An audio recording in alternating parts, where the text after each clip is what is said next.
Salam sejahtera sahabat IKP TV terkasih. Sebelum kita merenungkan firman Tuhan hari ini, marilah kita mengambil waktu untuk berdoa. Mari kita berdoa. Ya Tuhan, kami bersyukur karena hari ini sungguh istimewa. Kami merayakan Natal. Seluruh umat-Mu merayakan Natal, dan kiranya sukacita kami bertambah. Bahkan malaikat-malaikat memberi kepada kami sukacita yang berlebih. Inilah doa kami, demi Kristus kami berdoa. Amin. Saudara-saudara, yang akan menjadi sumber firman Tuhan untuk kita pada hari ini ialah dari Ibrani 1 ayat 6. Saya akan membacakan demikian firman Tuhan. Dan ketika ia membawa pula anaknya yang sulung ke dunia, ia berkata, semua malaikat Allah harus menyembah dia. Saudara, dengan jelas nats kita mulai bahwa Allah memang membawa anaknya ke dunia ini, anaknya yang sulung. Dan itu amat terkait dengan tema Natal seluruh Indonesia yang oleh PGI dan oleh KWI canangkan, yaitu agar marilah kita ke Bethlehem, sebab di Bethlehem itu kita bisa melihat bagaimana Allah membawa anaknya yang sulung ke tengah-tengah kehidupan. Dan kita tentu bertanya, apa pesan bahwa di Bethlehem anaknya yang sulung itu dibawa oleh Tuhan untuk dunia ini? Apa pesannya?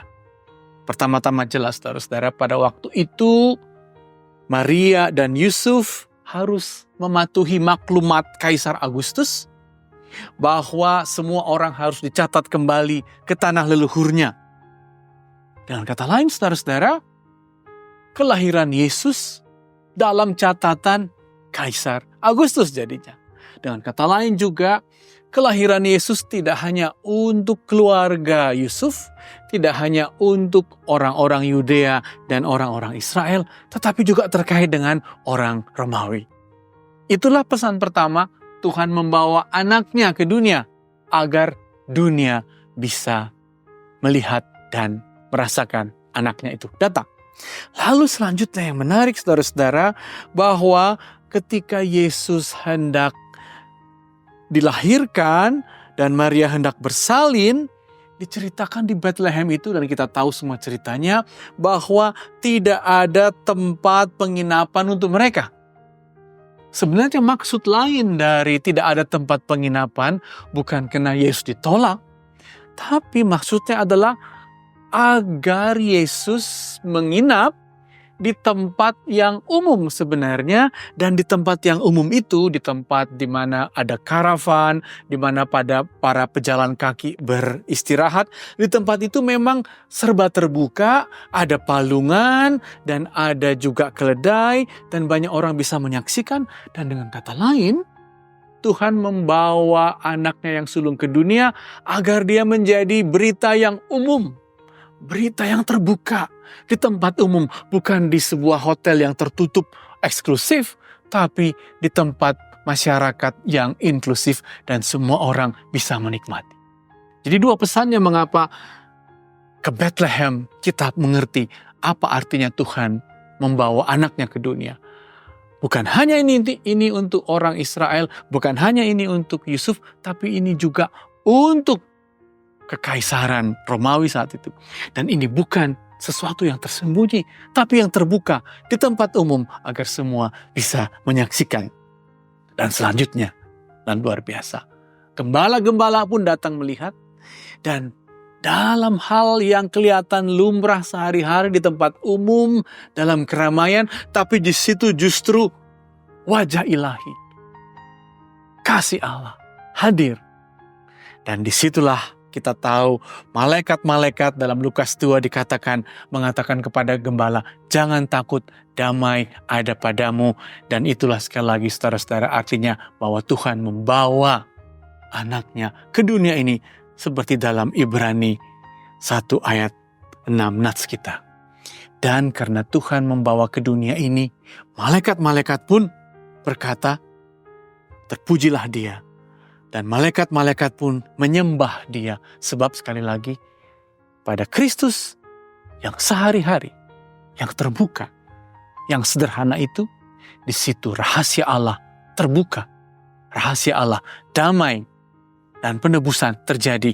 Dan karena itu malaikat-malaikat menyembahnya. Dan karena itu dunia Anda dan saya bukan hanya merasakan bahwa yang sehari-hari ini selalu dimasuki kasih Tuhan, tapi juga yang sehari-hari dalam hidup kita di dalam kasih Tuhan. Dan karena itu, malaikat menyembah Kristus dan kita juga memuliakannya dan bersyukur atas kelahirannya. Salam Natal untuk kita semua. Amin. Marilah kita berdoa, saudara-saudara. Kami bersyukur karena bukan hanya gembala-gembala, tapi malaikat juga berlutut menyembah Kristus.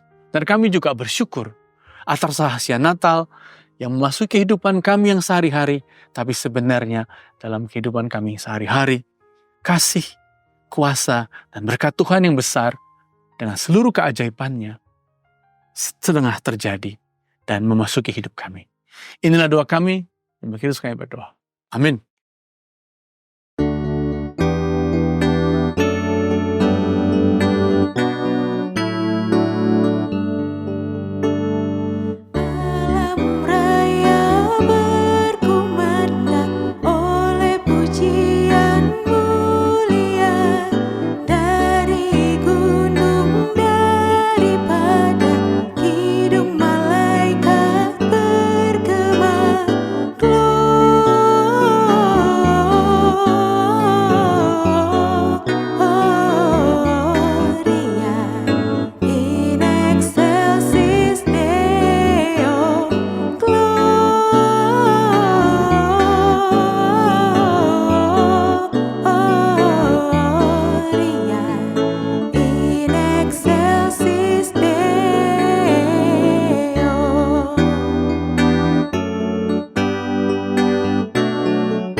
GKPS TV.